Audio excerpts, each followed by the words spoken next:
선생님들 안녕하십니까. 선원수령 문항개발 워크숍을 시작하도록 하겠습니다.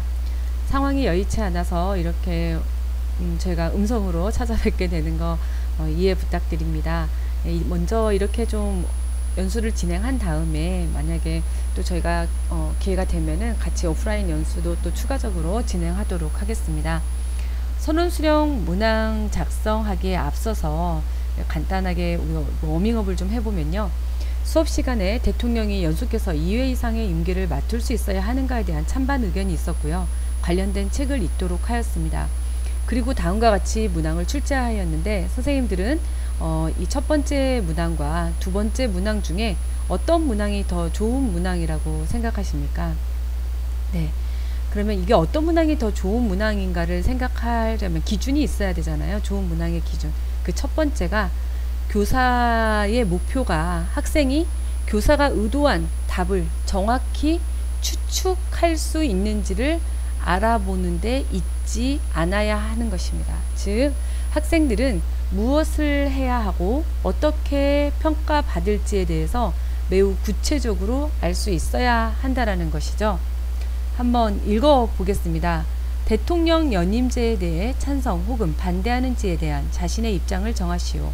찬성 혹은 반대 입장에 대한 근거를 수업에서 인용되었던 내용이나 독서를 바탕으로 적어도 3가지 제시하시오. 주장에 대해서는 내용과 조직 이 2가지 측면에서 평가가 이루어지고 최종 점수에 포함될 것이고요.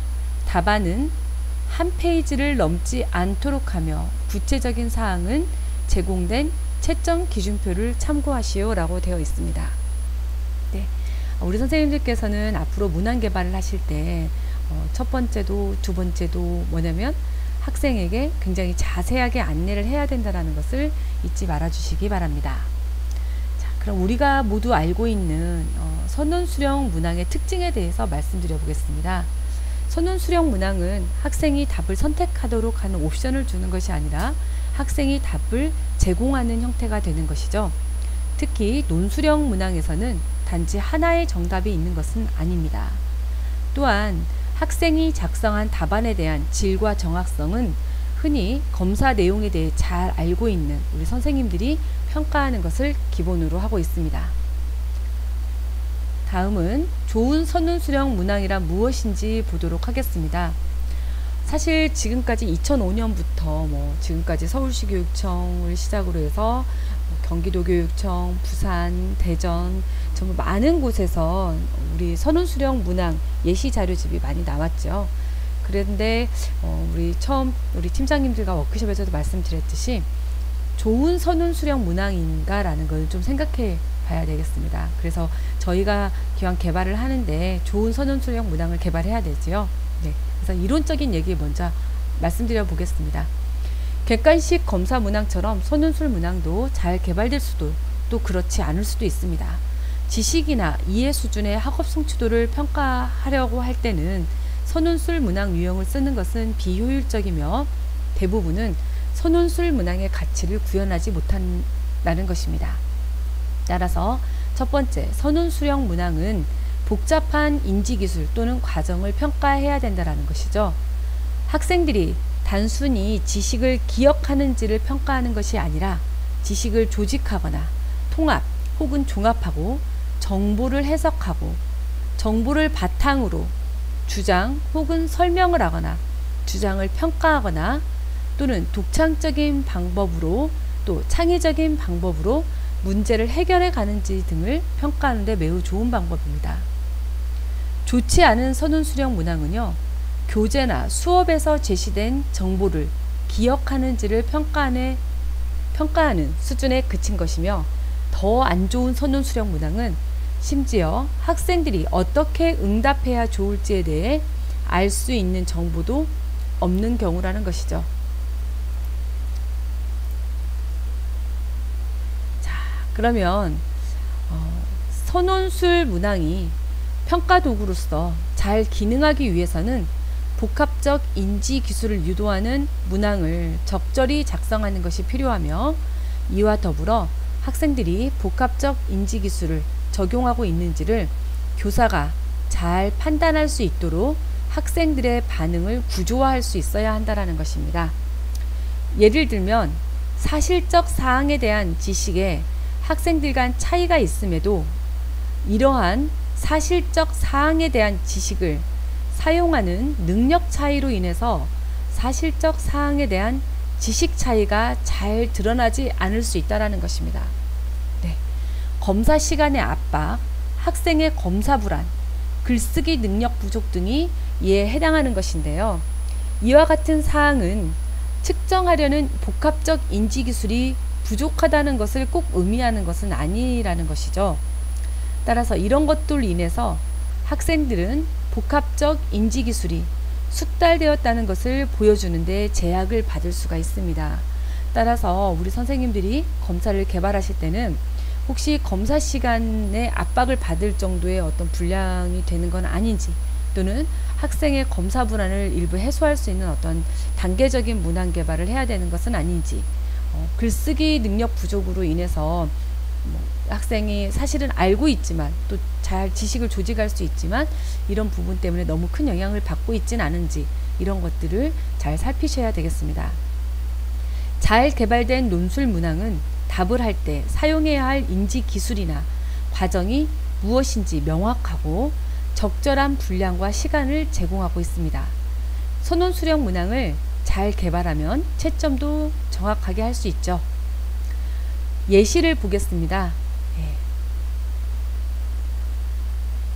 자, 미국에서 산재를 예방하기 위해 어떤 방법들이 사용되어 왔는가? 이렇게 툭 질문을 던졌습니다. 이 질문은 어떤 학습 결과를 평가하고 있는가를 생각해 보겠습니다. 이 문항에 답하기 위해 학생은 오직 정보를 기억하기만 하면 됩니다. 어떤 방법들이 사용되어 왔는지.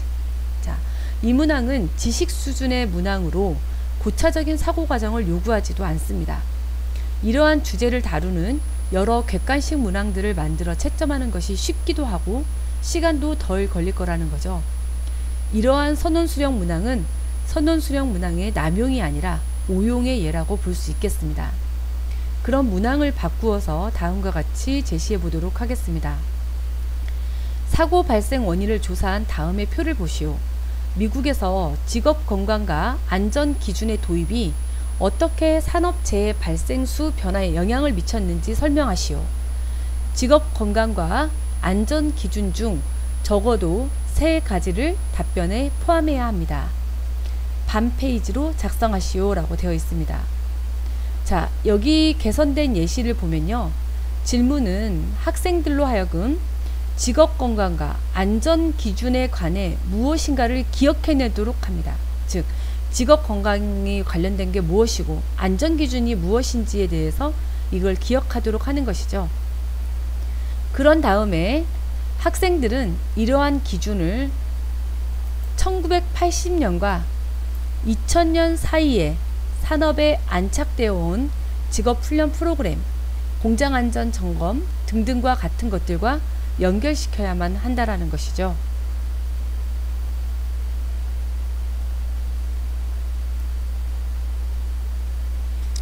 이 질문은 또한 학생이 수행하기를 기대하는 것이 무엇인지에 대한 교사의 기대가 명확합니다.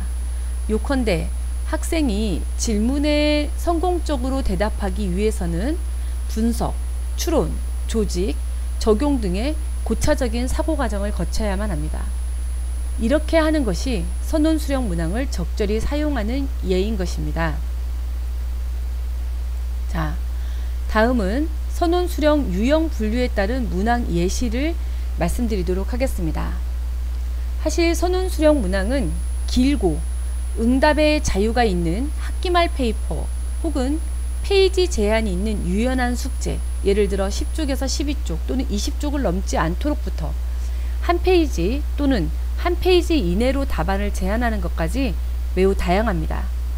일반적으로 국내의 평가 관련 문헌에서는 학생들이 답안을 작성할 때 반응의 허용 정도에 따라 서술형, 즉 응답 제한형이라고도 하고요. 또 논술형, 응답 자유형으로 나눕니다. 다시 서술형은 분량 제한, 내용 범위 제한, 서술 양식 제한형으로 구분합니다. 논술형은 일반 쓰기 능력형과 교과 관련 능력형으로 구분하는데요. 사실 이러한 구분은 실제 선논수령 문항을 개발할 때는 분량, 내용 범위, 서술 양식에 대한 제한의 정도가 차이가 있을 뿐이지 어느 정도든 다 제한을 해야 되는 거거든요. 그래서 저희는 굳이 여기에서 이렇게 하지는 않겠습니다. 네. 자, 그러면 선원수령 문항에서 제한응답 반응과 확장응답 반응에 대해서 살펴보도록 하겠습니다. 제한응답 반응 문항은 학생 답안의 내용과 작성 형식에 제한을 두는 것입니다. 제한응답 반응 문항은 학생들이 자신의 지식을 이용하여 새로운 문제를 해결하도록 하거나 해석 자료를 제시하여 자료를 분석하도록 합니다. 해석 자료는 예를 들어 어떤 문제 상황을 한두 개의 문단으로 기술한 것도 있고요. 각종 책에서 발췌한 것 혹은 과학 실험 자료를 기술한 것들을 말합니다. 이러한 해석 자료와 연계되어 있는 문항들을 해석 과제 혹은 맥락 의존 과제라고 부릅니다. 해석 과제는 학생들로 하여금 해석 자료를 읽고 듣고 분석하고 해석하고 이것에 근거하여 답을 하도록 하는 것입니다.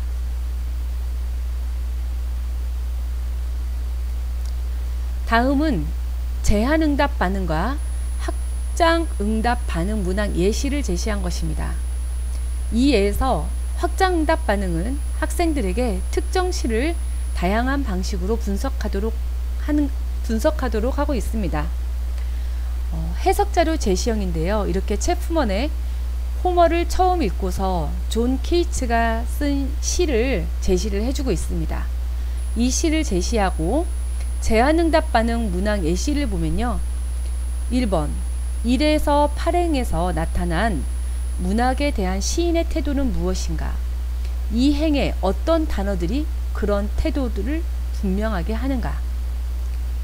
2번 9에서 14행에 기술된 분위기에 대해 요약하시오.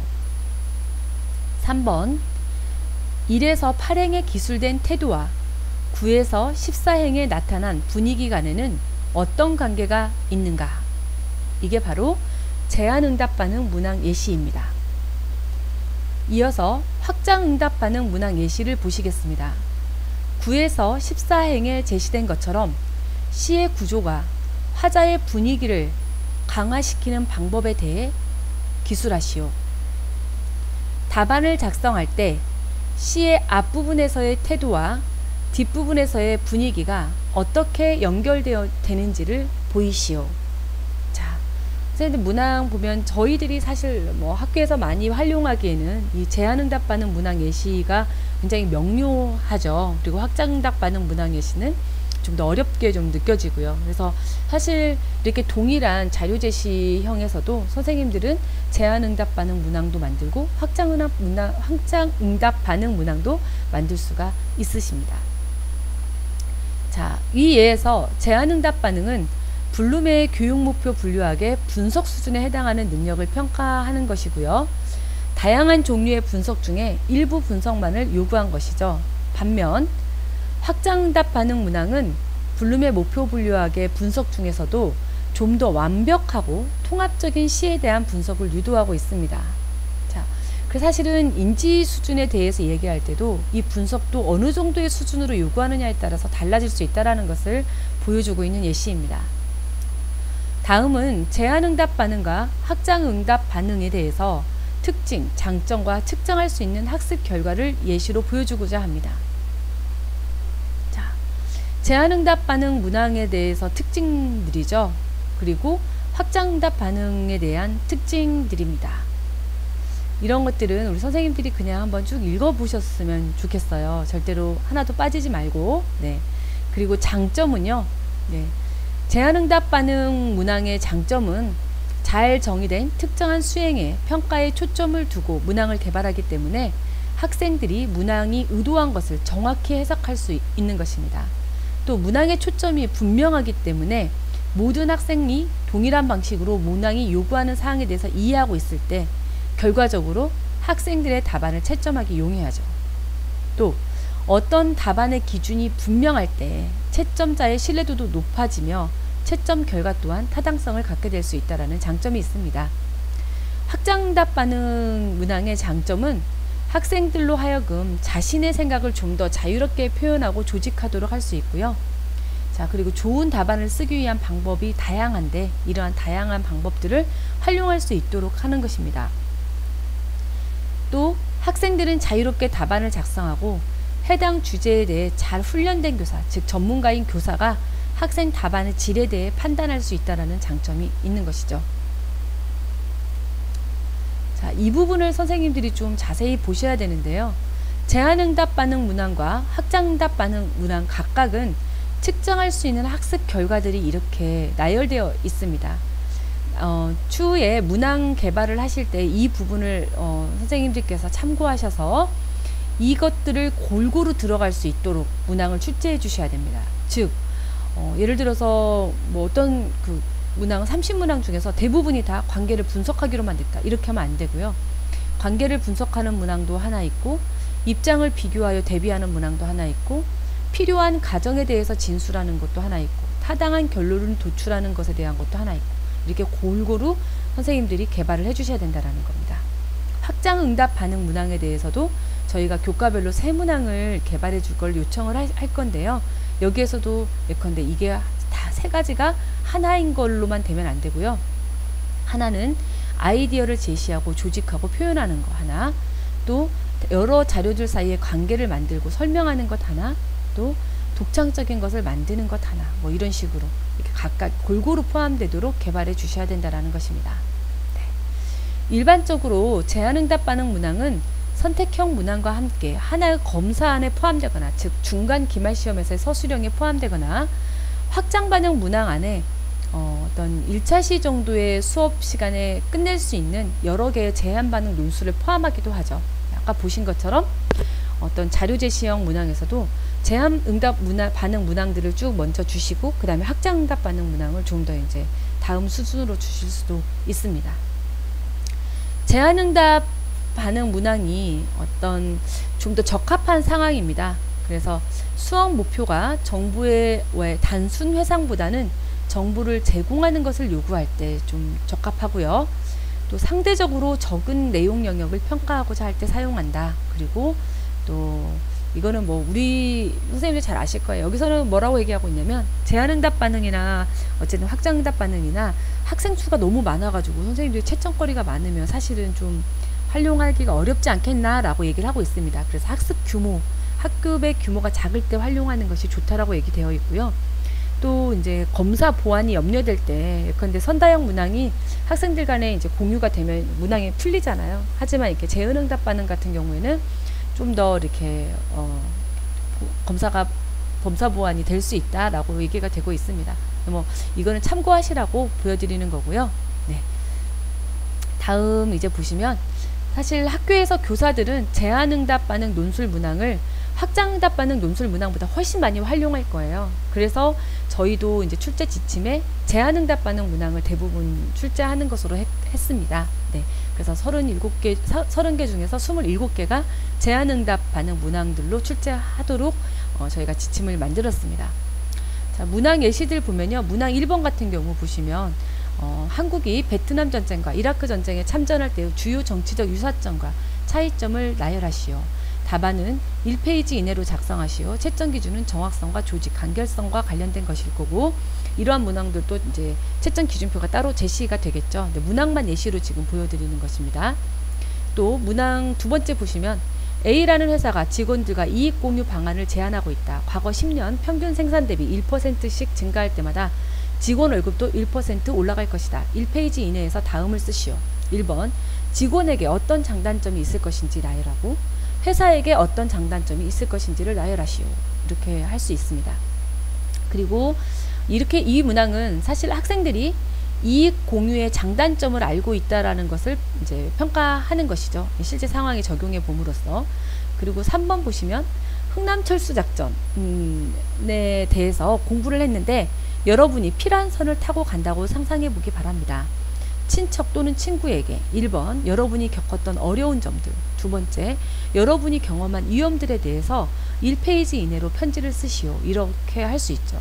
따라서 이런 문항 3번과 같은 걸 냈을 때는 흥남철수 작전에서 피란민의 어려움과 위험성에 대해서 알고 있다는 것을 증명하기 위해 학생들은 다음 2가지 것을 말해야 되는 거죠. 자신의 말로 답안을 작성해야 되고, 교과서에서 보았던 걸 단순히 기억해내는 수준이 아니고, 수업 중에 배포한 자료를 그대로 베껴서도 안 되고요. 독창적인 예를 들어야 한다라는 거죠. 학생들이 이것을 할 수 있다면 학생들은 이익공유의 개념을 알고 있거나 혹은 흥남철수작전에서의 피라민이 겪었을 어려움을 이해하고 있다라고 말할 수 있겠습니다. 네. 다음은 아까 말씀드린 제한반응 논술 문항을 사용하기에 좋은 학습 결과와 예시들을 제가 보여드렸잖아요. 이것들이 골고루 들어가야 된다고 말씀드렸는데 그것들을 문항으로 예시를 좀 보겠습니다.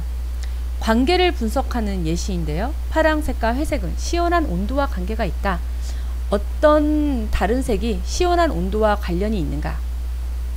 이들 색깔들은 여러분이 그리려는 그림에 어떤 효과를 줄 수 있는가? 이렇게 관계를 분석하는 것들로 문항을 낼 수가 있고요. 입장을 비교하고 대비하기에 대해서는 소설 속 인물들이 상황에 어떻게 다르게 반응하는지를 이해하기 위해 여러분이 읽은 소설에서 2명의 인물을 비교하고 대비하시오. 이렇게 할 수 있는 거죠. 그리고 필요한 가정에 대해서 언급하는 건데요. 콜럼버스가 산 살바도르에 도착했을 때 그가 발견한 땅에 대해서 콜럼버스는 어떤 가정을 하였으며 그의 가정이 맞았는가? 라고 이제 이렇게 질문을 할 수가 있고요. 적절한 결론을 확인하는 문항으로는 주택가 근처에 쓰레기 매립장 건설에 대한 찬성과 반대 이유는 무엇인가? 네.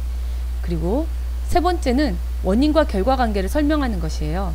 조선 후기 농민 항쟁의 원인은 무엇인가? 여러분이 농민 항쟁과 관련하여 공부한 사람을 선택하여 그가 봉기를 일으킨 이유와 결과, 의의를 제시하시오.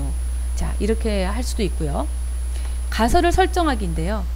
구름을 관찰함으로써 다가올 폭풍에 대해 당신은 무엇을 예측할 수 있는가? 당신이 비가 내릴 것이라 예측하는데 도움이 되는 구름과 관련지어 무엇인지 설명하시오. 이렇게 질문을 던질 수가 있고요. 관점을 지지하기 위한 자료를 조직하는 건데요. 칠판에 지난해 매달 새롭게 지은 주택의 수와 자동차 구입 대수가 적혀 있다. 이 자료를 경제가 확대될 것인지 혹은 축소될 것인지에 대한 관점을 지지하는데 사용하시오. 아니면 칠판에 제시했다고 했지만 제시한 자료는 이렇게 해도 되겠죠. 네. 그래서 이 관점을 자신의 관점을 지지하기 위해서 이 자료를 어떻게 조직하는가 이거를 보는 거죠. 그리고 강점과 약점을 지적해내는 거죠. 오보에 트럼펫, 튜바, 바이올린으로 구성된 악단의 장점 혹은 단점은 무엇인가? 이렇게 문항을 낼 수도 있고요.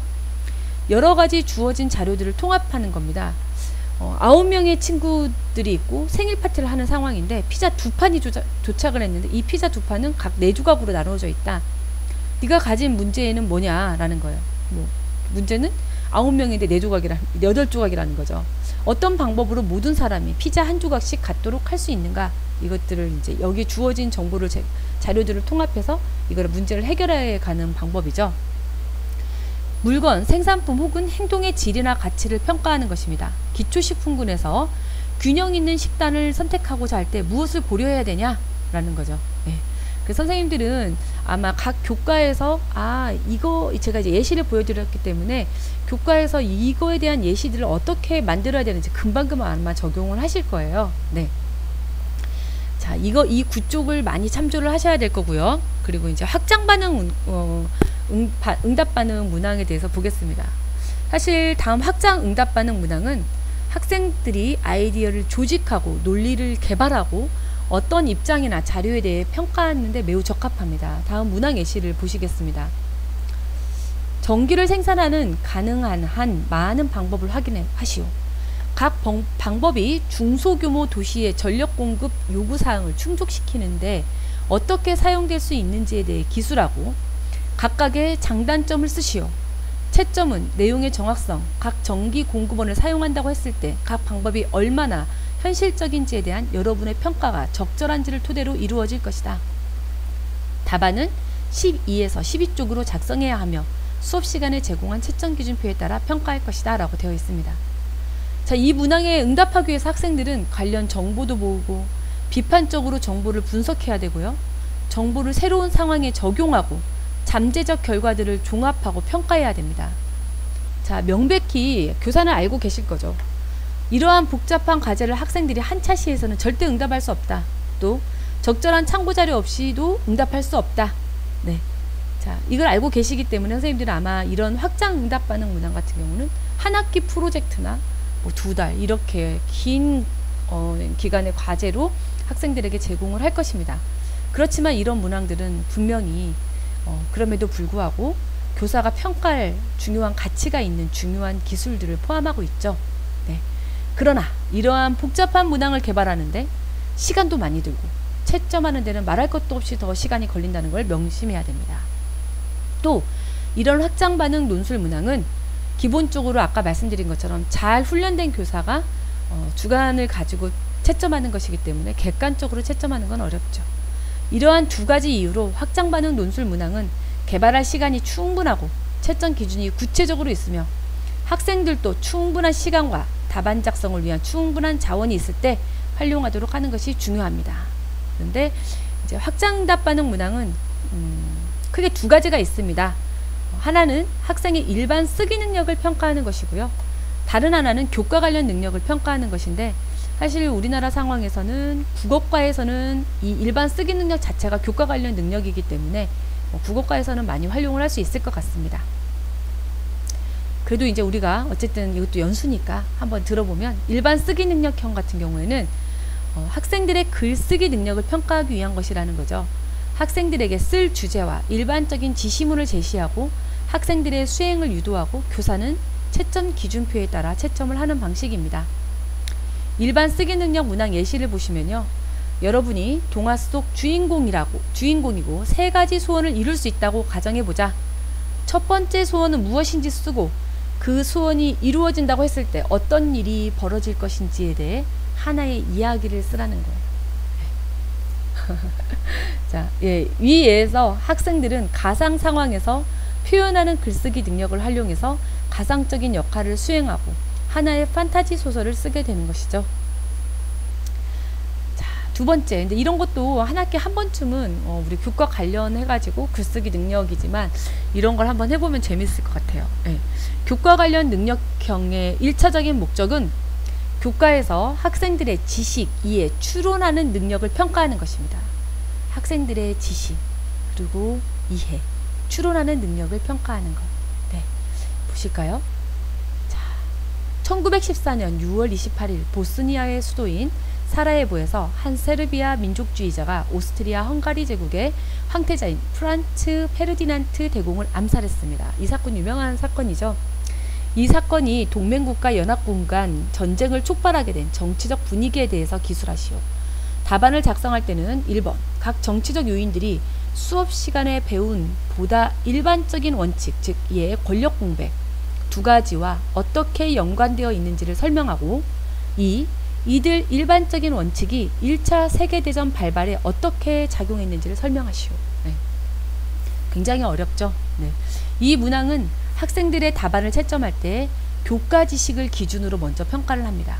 그리고 학생들이 정치적 요인들을 얼마나 잘 이해하고 있고 이들 요인들이 정치학 이론의 어떤 원리에 적합한 것이며 어떤 정치학 이론의 원리에 이 사례가 대표적인 예시인지에 대해 쓴 것을 바탕으로 평가합니다. 이 문항은 학생들의 추론 능력과 사회 교과 지식의 적용 능력을 평가하고 있는 것이죠. 그 다음 이제 이거는 사실 우리 결국에 보면은 블룸의 목표 분류학에 대한 체계에 대해서 내용 영역 학습 목표를 평가하는 예시입니다. 그래서 사실 이거는 제가 제한 반응, 그다음에 확장 반응 여기다 넣지도 않고 별도로 따로 넣었어요. 네, 그런데 이것들도 선생님들이 조금 이제 문항을 개발하실 때 많이 활용을 해주셨으면 좋겠습니다. 즉 우리가 어떤 개념을 이해했느냐라는 것을 평가할 수도 있잖아요. 그럴 때 우리가 선논술 문항으로 적합한 예시들입니다. 어떤 거냐면 첫 번째 개념 이해 예시 중에서 첫 번째는 예시를 찾을 수 있는가. 내가 뭘 이해했다라면 그거에 적합한 예시를 찾을 수 있어야 되잖아요. 그리고 예시를 제시할 수 있어야 되죠. 자, 보시면 다음에 제시된 여러 가지 신문 기사들을 읽으시오.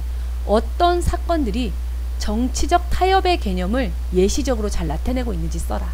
이렇게 하는 거죠. 이 학생이 정치적 타협의 개념을 정확하게 이해했다면 그에 적합한 예시를 잘 드러내서 보여줄 수 있겠죠.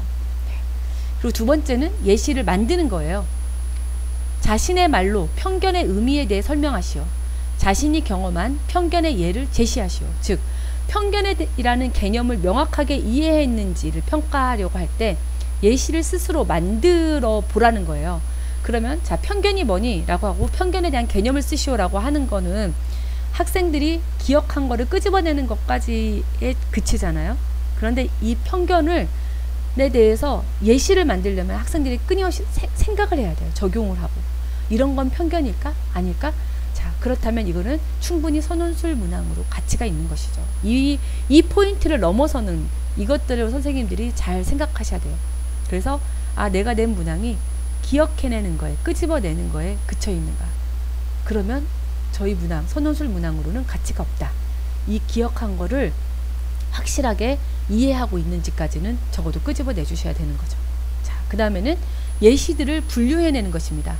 첨부된 5개의 수학 문장제 문항을 읽으시오. 이 문항들을 두 집단으로 분류하라는 거예요. 5개의 문장제 문제를 읽고요. 각 집단에 속한 문항들이 어떤 측면에서 유사하여 두 집단으로 분류했는지 설명하라는 거죠. 어떤 기준으로 나눴냐는 거예요. 그리고 두 집단이 어떻게 다른지도 설명해봐라 라는 거죠. 그리고 두 번째는 제시된 10개 그림을 살펴보고 이 그림들을 유형에 따라 2개 집단으로 분류하라는 거예요. 이러한 분류를 한 근거에 대해 설명하라는 거예요.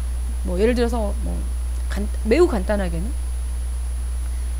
삼각형, 여러 가지 삼각형을 10개를 제시를 해놓고 이걸 왜 어떻게 분류했니? 이렇게 하면서 이 분류 근거에 대해 설명하라고 하는 거죠. 네. 제가 수학의 지식이 짧아서 그거밖에 생각이 안 나네요. 네. 그 다음 분석입니다. 분석 수준까지 우리가 평가할 수 있는 거. 제시된 가족 사진을 보고 사진 속 분위기와 사람들이 취한 몸짓에 대해서 기술해라.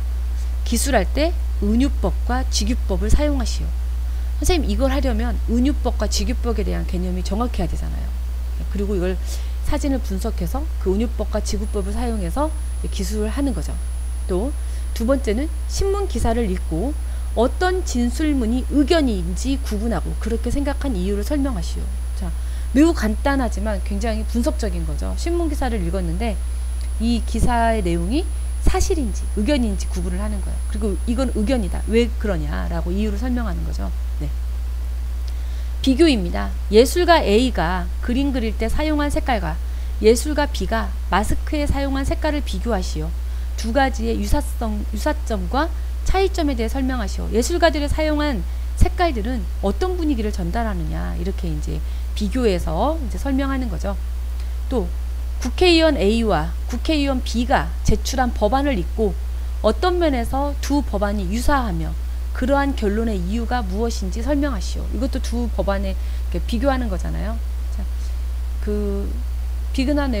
굉장히 유사한 예로 최근에 기초학력 보장법에 대해서 박모 의원과 여당의 박모 의원과 야당의 박모 의원이 둘 다 법안을 냈거든요. 그런 법안 가지고 한번 해보면 되게 좋겠죠. 네. 매우 유사하면서도 또 다른 점이 있었거든요. 네. 그 다음에 원리와 규칙을 사용하는 건데요. 이거는 사실 이제 우리 비판적 사고 능력 중에서도 추론과 예측과 관련된 얘기입니다. 바사와 부족, 영화 부시맨 기억하시나요? 바사와 부족에 관한 다음의 글을 읽으시오. 수업 시간에 문화 집단에 관해 다루었는데 바사와 부족을 예로 사용하지 않았다. 문화 집단에 대해 배운 내용을 토대로 했을 때 약 20년 후에 바사와 부족에게 어떤 일이 벌어질 것이라 예측되는가? 여러분이 예측할 때 사용한 원리는 무엇인가? 라는 거예요. 네. 굉장히 멋진 문항인 것 같아요. 그리고 두 번째, 남아프리카 정부가 모든 백인 레몬 농장주들에게 나라를 떠나라고 명령했다고 가정해보자. 백인 레몬 농장주들이 어디로 갈 것이라 추측되는가? 그러한 추측의 근거가 되는 원리에 대해 설명하시오. 네. 참 많은 생각을 하게 되는 문항인 것 같습니다. 그 다음에 여기도 비판적 사고 중에서도 연역, 예측, 일반화와 관련된 추론 능력입니다. 보시면 표 1에 있는 정보와 그림 1에 있는 정보를 비교하시오. 자료를 작성한 지역에서 벼농사가 성공적으로 이루어질 것인지에 대한 여러분의 결론을 제시하고 그러한 결론을 내린 이유를 설명하시오. 네. 자, 그 다음 두 번째, 유명 과학자가 가솔린 자동차 엔진을 지속적으로 사용했을 때의 문제점에 대해 쓴 첨부된 기사를 읽으시오. 개발도상국들에서 이러한 엔진을 지속적으로 사용한다고 했을 때 일반화 가능한 문제점은 무엇인지 기술하시오. 자, 이런 거 보면서 저는 느낀 게 이런 기사를 찾는 거, 그 다음에 이런 정보를 찾는 게 선생님들이 문항 개발할 때 어려우실 것 같다는 생각을 했어요. 네. 그 다음 세 번째, 다음에 제시된 표를 보았을 때 향후 5년 동안 반도체 수출이 어떻게 될 것이라 예측하는가? 그러한 예측이 타당하기 위해서는 어떤 가정이 필요한지에 대해 설명하시오. 네. 그 다음은 평가입니다. 굉장히 높은 인지 수준을 요구하고 있는 거죠. 네. 다음은 어떤 저자가 글을 쓸 때 얼마나 의견을 잘 표현했는지를 판단할 때 사용한 기준들이다. 첨부된 자료는 주변 학교 학생들이 작성한 간단한 글을 모아서 둔 것이다. 이 기준을 이용해서 학생들이 작성한 글의 의견이 얼마나 잘 표현되었는지를 평가하라. 자, 즉 평가 기준을 주고요. 다른 사람의 작품을 평가하라고 하는 거예요. 왜 의견이 잘 표현된 것인지 혹은 그렇지 않은 것인지 설명하라는 거죠. 잘된 것과 그렇지 않은 것에 대한 여러분의 평가에 적합한 예시 글들을 제시하라. 왜 이건 잘됐다라고 했으면 이 잘된 거에 표본이 되는 그 예시를 제시하고, 잘되지 않았다고 하면 잘되지 않은 것에 대한 예시를 제시하라는 거죠. 자, 두 번째는 식물 성장에 대한 여러분의 일지를 이용하여 여러분이 돌보고 있는 식물의 현재 상태에 대해 설명해라. 여러분이 돌보고 있는 식물이 다른 학생들이 돌보는 식물보다 상태가 왜 더 좋거나 나쁜지에 대해 설명하시오. 무엇을 달리했다면 여러분의 식물 상태가 더 좋아졌을 것이라 생각하는가? 무엇을 달리했을 경우 여러분의 식물 상태에 어떤 효과가 있었을 것인가? 네. 뭐 과학에서 이거는 굉장히 이것도 긴 프로젝트로 가야 될 것 같아요. 뭐 식물을 키워보고 뭐 이런 것까지 선생님들이 하시면서 결과적으로 이런 문항을 내실 수도 있을 것 같습니다. 선생님들이 이제 추후 문항을 개발하실 때 뒤에서 설명하겠지만 이 12, 13 쪽의 예시와 9 쪽의 예시들을 보시면서 선생님들의 교과에 적합한 예시로 교과 내용으로 이렇게 바꿔주시면 되겠습니다. 자, 제가 목이 아파서 잠깐 좀 물을 마시겠습니다. 자, 선언수령 문항 작성 지침입니다. 저희가 제시해드린 앤더슨의 신교육목표 분류학에서 언급된 인지 수준을 결정하는 거죠. 문항을 작성하기 전에 학생들이 사용하기를 원하는 인지과정이 무엇인지를 유념하셔야 되는 겁니다. 예를 들어 학생들이 배운 것을 적용하기를 원한다면 적용과정에서는 어떤 인지과정이 필요하냐, 이걸 생각하셔야 된다는 거죠. 이거는 안 좋은 예시라는 거고요. 이 웃고 있는 노란색 이 스마일은 좋은 예시라는 겁니다. 그래서 보시면 하와이안 미스터리 소설에서 마크와 알리샤가 생각한 탈출로를 기술하시오. 이건 기억해내는 거잖아요. 적용하는 게 아니라. 그죠? 마크와 알리샤에 관한 이야기에서 두 사람이 화산 계곡을 탈출해야 하는 부분을 기억합니까? 마크의 탈출 계획과 알리샤의 탈출 계획의 장점을 비교하고 안전을 위해 어떤 방법이 가장 위험이 적으며 어떤 탈출 계획으로 가장 빨리 집에 돌아갈 수 있을 것인가? 여러분은 어떤 것을 선택할 것인지 밝히고 이유를 쓰시오. 자, 적용하는 거잖아요. 네. 그 다음에 다음 대통령 연설을 비평하시오. 그냥 이렇게 뚝 던져주는 것이 아니라 다음 대통령 연설 중 경제정책 부분에서 사실적 진술문과 의견을 나타내는 진술문을 구분하시오. 그 진술문을 따로 목록화한 후에 각 진술문이 대통령의 전반적인 경제정책과 일치하는 것과 일치하지 않는 것을 지적하시오. 굉장히 구체적이면서 학생들이 적용을 할 수 있는 거죠. 네. 그 다음에 두 번째는 학생들이 해야 할 과업에 대한 정의가 분명하도록 질문을 작성해야 됩니다. 자, 예시 보시겠습니다. 마크와 알리샤가 하와이안 미스터리에서 해야 했던 선택에 대해 논하시오. 너무 열려 있어요. 그죠? 그리고 그냥 기억해내는 거예요. 뭘 선택했어야 됐지? 자, 마크와 알리샤는 지구로 돌아오는 여정길에 3가지 결정을 해야 했다. 3가지 결정 각각에 대해서 명시하고 이들 결정 중 동의하지 않는 것이 있다면 무엇인지 밝히고 이유를 쓰시오. 답안은 3-4개 문단으로 구성하고 오탈자가 없도록 하시오. 이렇게 좀 명확하게 구체적으로 제시를 하는 거죠. 네. 6.25 전쟁 발생을 이끈 세력들은 무엇인가? 요즘에 참 평화의 기류가 흐르고 있습니다. 6.25 전쟁이 발생할 때 북한과 남한의 입장을 비교 및 대비하시오. 답안에서 경제적 상황, 대외정책, 정치적 정서, 사회적 여건을 포함해야 한다. 이렇게 구체적으로 써달라는 거죠. 그리고 계속 나오는 거죠. 선언수령 문항은 단순히 정부의 기억만을 요구하지 않습니다. 비교하시오, 대조하시오, 예를 들으시오, 원래 예시를 들으시오, 만약 뭐뭐 한다면 어떤 일이 벌어질지 예측하시오 등으로 시작하는 것이 좋다. 그리고 가능하면 무엇, 누구, 언제 이런 거 말고 나열하시오. 왜냐하면을 묻는 문항은 일반적으로 단순히 정부의 기억을 요구하는 과제가 되기 쉽다. 하지만 우리도 앞에 뭐 비교 분석하여 나열하시오 이런 걸 쓸 수는 있죠. 하지만 무엇이냐, 누구냐 하면 단답형이 된다라는 겁니다. 네.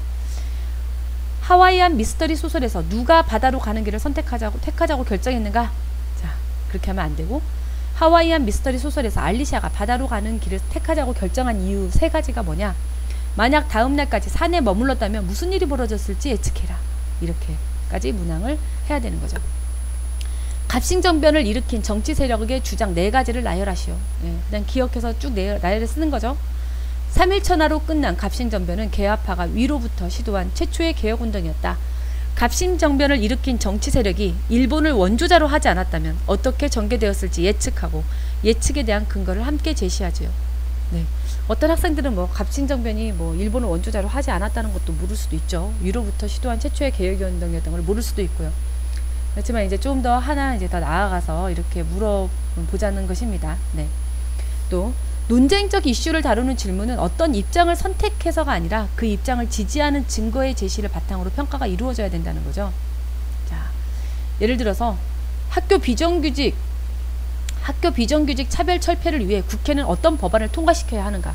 이거는 이미 입장이 정해져 있잖아요. 학교 비정규직 차별 철폐를 해야 된다라고 생각하는 인 것 같잖아요. 이렇게 하면 안 되죠. 학교 비정규직 차별 철폐를 위해 비정규직의 정규직 전환을 해야 한다고 생각하는 사람들이 있습니다.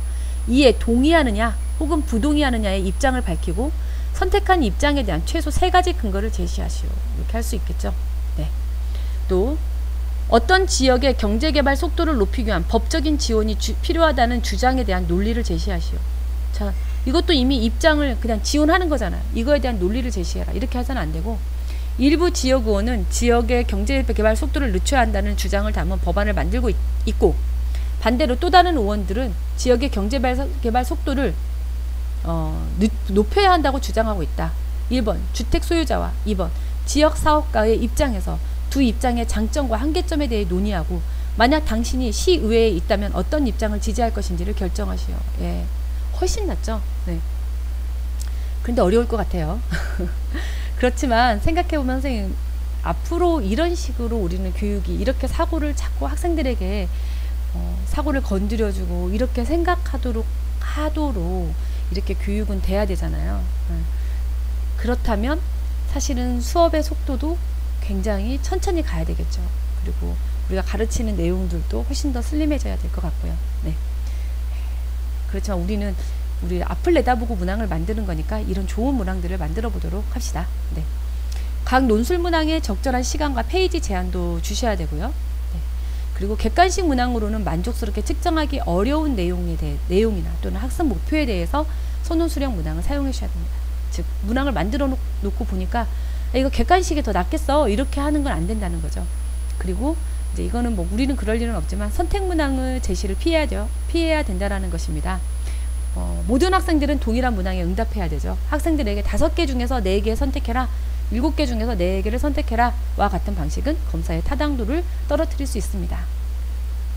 지금까지 말씀드린 모든 지침이 선생님들이 작성하려는 선언수령 문항에 모두 적용되는 것은 아니지만 문항을 작성한 후에 한번 이렇게 쭉 확인을 해 보시는 것이 좋겠습니다.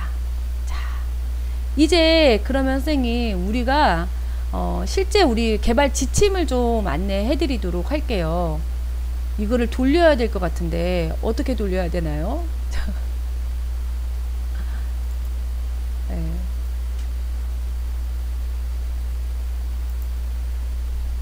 네, 돌렸습니다. 자, 선생님, 우리가 개발 지침이에요. 30문항 기준으로 했을 때요. 제한 반응형이 27개입니다. 네.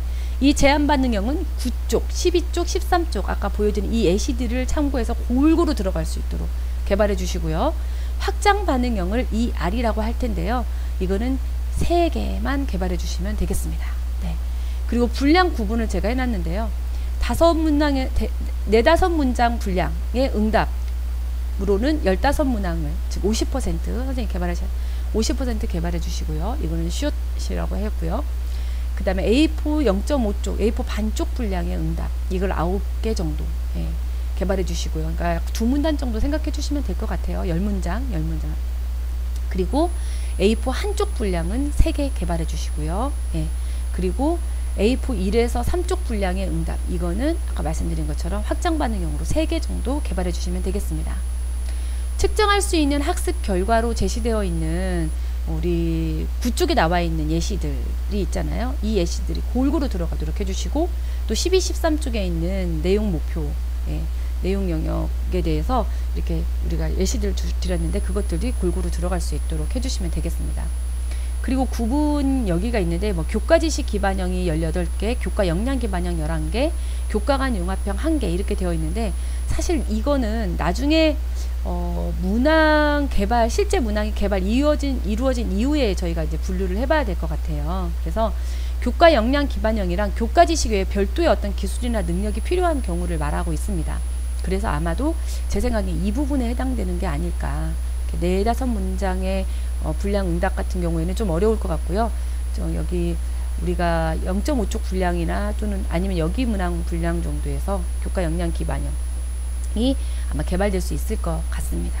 그래서 종합해 보면 다시 말씀드리면 30개 기준에서 제한 반응형 중에서 이 4-5문장으로 하는 게 응답하도록 만드는 게 15개, 그 다음에 A4 반쪽 10문장 정도로 하는 게 9개, 그리고 A4 한쪽 분량 정도로 하는 게 3문항, 그리고 확장 반응형이 3개, 이렇게 해서 총 30개가 되도록 하겠습니다. 그리고 골고루 들어가도록 이렇게 개발해 주시고요. 자,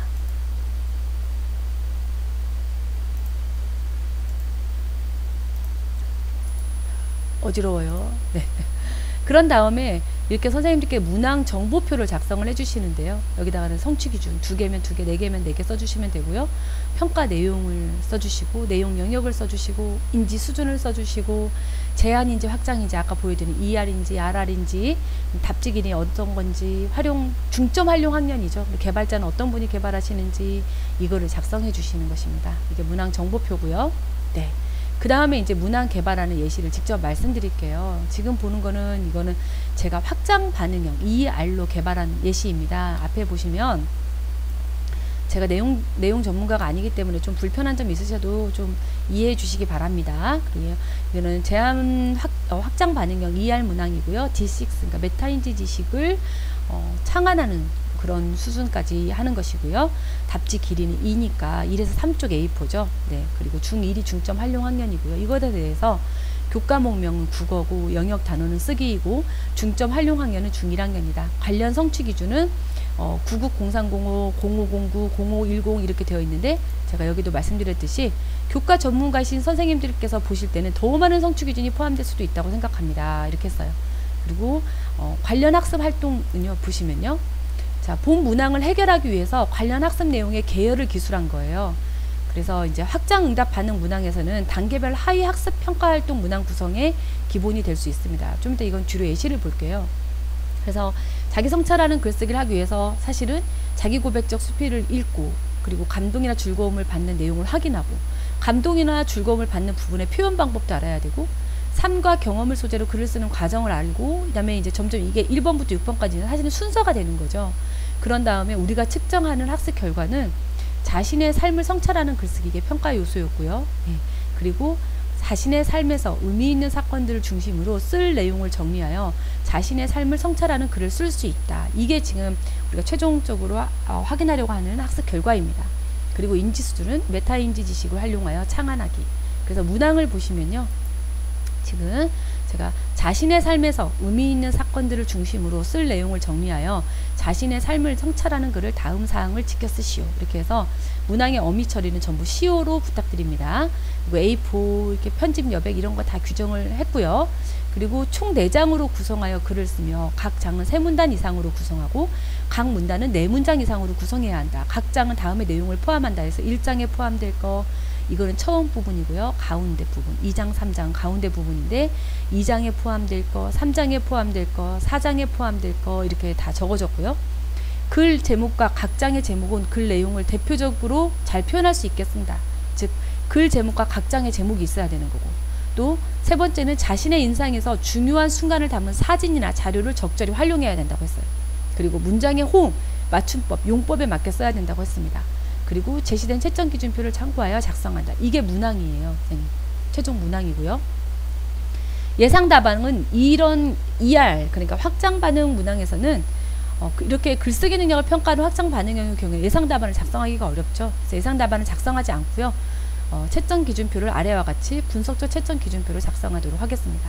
그러면 여기에서 예상 답안은 이제 아까 말씀드린 RR 같은 경우에는 전부 다 예상 답안이 들어가 있어야 되는 거죠. 선생님들이 모범 답안을 여기다 써 주셔야 되는 겁니다.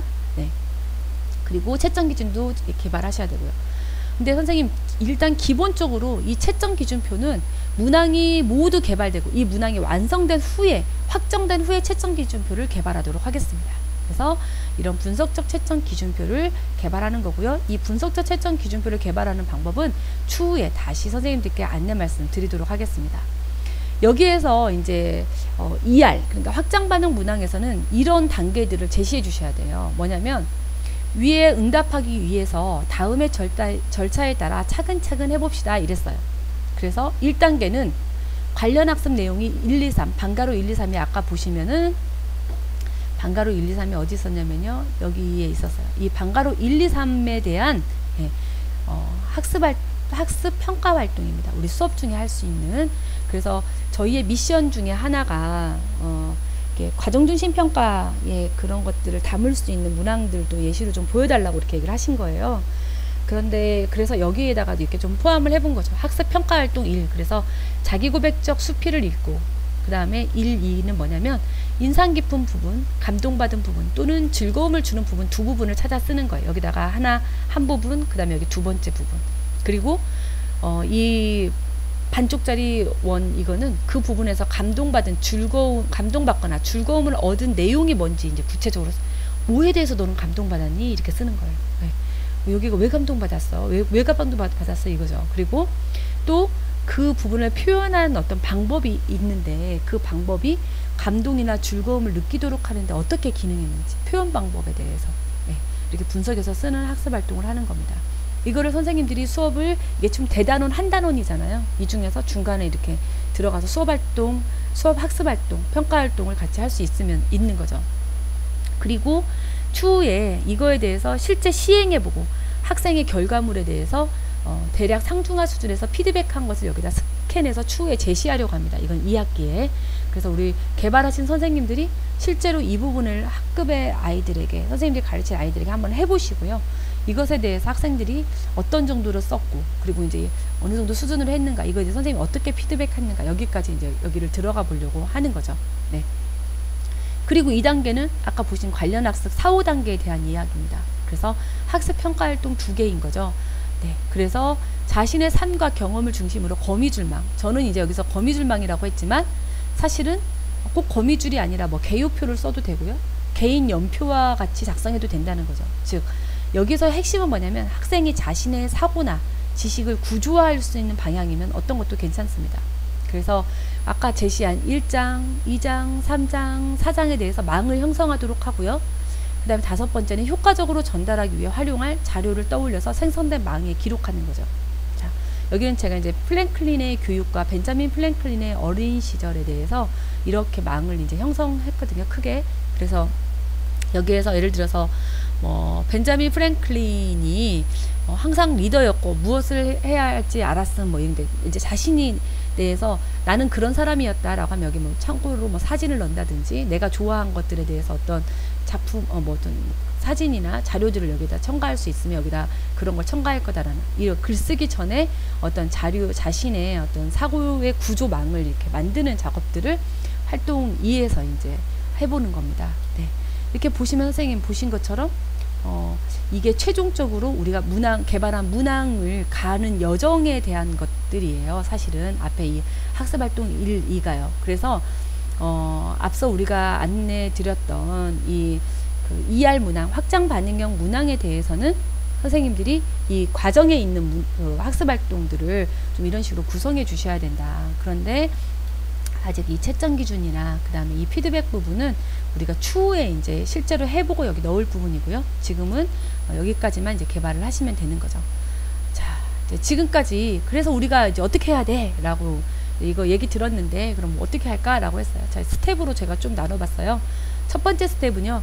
선생님들이 이미 하신 교육과정 분석표에서 확장 반응형으로 개발할 요소를 3개씩 추출하는 작업들을 하셔야 돼요. 3개니까. 확장 반응형으로 개발할 거. 좀 큰 덩어리로 우리가 이건 한 덩어리로 가자라고 하실 거. 이걸 3개를 추출하셔야 되고요. 그 다음에는 제한 반응형으로 개발할 요소를 이제 분량 부분, 측정하고자 하는 학습 결과, 내용 목표 부분을 참고해서 다양하게 포함될 수 있도록 이제 추출을 하시는 거예요. 여기에서 27개를. 그런 다음에 아까 보신 문항 정보표를 작성하시는 거죠. 네. 그래서 이제 계산해 보면 팀장님 포함해서 6분이 문항 개발을 분담하기 때문에 평균적으로는 한 분께서 5문항을 개발하는 것이죠. 그런데 이제 확장 반응형은 범위가 넓기 때문에 팀에서 유연하게 이제 결정을 해 주셔야 되죠. 그래서 뭐 아까 말한 S 정도는 선생님이 5문항 이제 금방 개발하실 수 있으시잖아요. 이런 것들에 대해서는 요거를 5개 하시는 게 아니라 뭐 그러니까 확장 반응에서 하나, 그다음에 확장 반응 하나 하시는 분, 그다음에 제한 반응에서 S 2개, 확장 반응 하나 하고 제한 반응 이렇게 해서 2개, 이렇게 M에서 하나, S에서 하나 뭐 이런 식으로 가져가 주시면 좋을 것 같습니다. 네. 그래서 이제 저희가 충남대학교에서 문항개발 양식 20에서 24쪽은 우리가 사실 최종적으로는 B5 사이즈로 갈 거거든요. 그래서 7월 8일까지 완전히 이제 확정을 해서 웹하드에 업로드를 할 거예요. 이 확정하기 전까지 저희가 선생님들이 이 영상을 들으시고 팀장님들과 저희랑 또 협의를 해가지고 최종 양식을 확정을 하게 될 것입니다. 그래서 이제 7월 8일에 업로드를 해드리면 선생님들께서는 반드시 문항개발 양식, 폰트나 줄간격 등등에 맞게 작성해 주셔야 돼요. 저희가 이거를 나중에 1000페이지가 저희 입장에서는 넘을 텐데 이거를 가지고 저희가 나중에 편집 못합니다. 네, 그리고 팀별 문항 정보표를 작성하신 후에는 반드시 팀장님께서 웹하드에 업로드를 해주시는데 7월 12일까지 웹하드에 업로드를 해주십니다. 그리고 이제 그 문항 정보표의 개발자들 다 결정하셨잖아요. 그런 다음에 개별 문항 출제를 7월 24일까지 해주시고요. 개별 문항 출제하신 거를 가지고 팀별로 8월 3일까지 1회별 4시간 이상 팀별 협의회를 가져주시면 되겠습니다. 그래서 문항 검토 협의회를 팀별로 이제 진행을 해주시는 거죠. 문항 작성하신 거를 가지고요. 그리고 나서 팀별 문항을 개별 문항 웹하드에 개별 팀별 문항 개발하신 거를 웹하드에 8월 5일까지 최종적으로 이제 양식에 맞게 한 거를 업로드를 해주십니다. 하나의 파일로, 교과별로 하나의 파일로 만들어서요. 그러면은 저희 쪽에서 피드백을 8월 9일까지 제공을 해드릴 겁니다. 그 문항에 대해서요. 그런 다음에 팀별로 문항을 수정을 해주시고요. 이에 따른 채점 기준표를 저희가 8월 15일까지 개발을 할 텐데요. 이 채점 기준표 개발하는 거는 저희가 이제 그 전에 이 사이에 또 이렇게 연수를 좀 한번 진행을 하도록 하겠습니다. 이렇게 온라인으로 연수를 진행하도록 할 거고요. 그리고 나서 저희가 이렇게 개발된 걸 가지고 합숙 집중 작업을 8월 16일부터 2박 3일 동안 하도록 하겠습니다. 네. 그 이후에 전국 검토단이 이미 꾸려져 있고요. 이 전국 검토의 검토를 받은 다음에 뭐 수정할 게 있으면 좀 수정을 하고 그 다음에 실제 우리가 2학기에 적용을 좀 해보고 확장 반응형에 대한 학생 실제 시행 및 피드백을 이제 추가하는 작업들, 그 다음에 채점 기준표를 정교화하는 작업들을 진행하도록 하겠습니다. 자, 어떠십니까, 선생님들? 좀 할 일이 많죠. 네. 하지만 학생들의 사고를 촉진할 수 있는 문항으로 개발해야 한다는 것을 절대 잊지 않아 주시길 바랍니다. 저희가 피드백을 드릴 때 혹시 이거는 이제 그냥 정말 기억에 의존하는 거다, 이런 것들은 저희가 다시 돌려드릴 수밖에 없는 상황이 될 수 있거든요. 그래서 이 부분에 대해서 선생님들이 꼭 잊지 않아 주시길 바랍니다. 감사합니다.